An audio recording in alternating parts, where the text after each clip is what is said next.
طبق امر رئیس ولایت خرطوم درباره تشکیل و برگزاری چهارمینی‌ها اوید به پیشگیری و رفع حالت‌های فوق‌العاده روزهای 18 تا 20 اپریل در ناحیه واسه کارهای ساحل مستحکم کنی، تازه کردن کانال‌ها، سیل راه‌ها، سیل پرتوها، سایه‌ها و زهبور و زکش‌ها طریق حشری دسته‌جمعی گذرانده شدند. در این روزها در دهه کدوچی جماعت دهاتی به نام میرزعلی و یوسف ساکنان طریق حشر زهبوری بین مرکز دهه را از لایقه تازه کردند.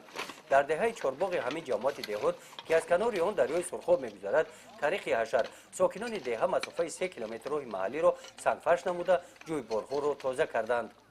کارهای سنگفرش کنی دهات من با خوانندگان 80-90 خواننده که به نهایت رای گشوگذار داشتند با مسافه 900 متر را عبور کرد.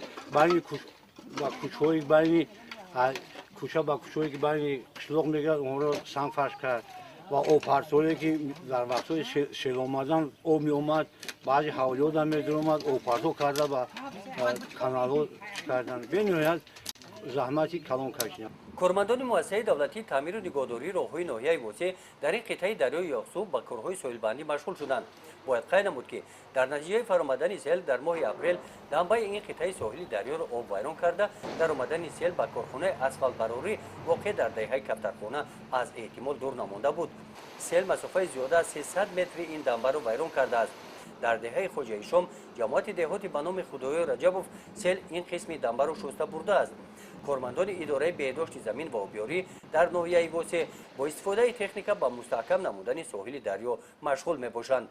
کارهای برقرارسازی ضرر رساننده سیل در دهه مهربانی جماعت دهات گلستان ادامه دارند. ساختمانچیان یک قسم کارهای ساحلبندی این قطعه دریا را به انجام رسانیدند.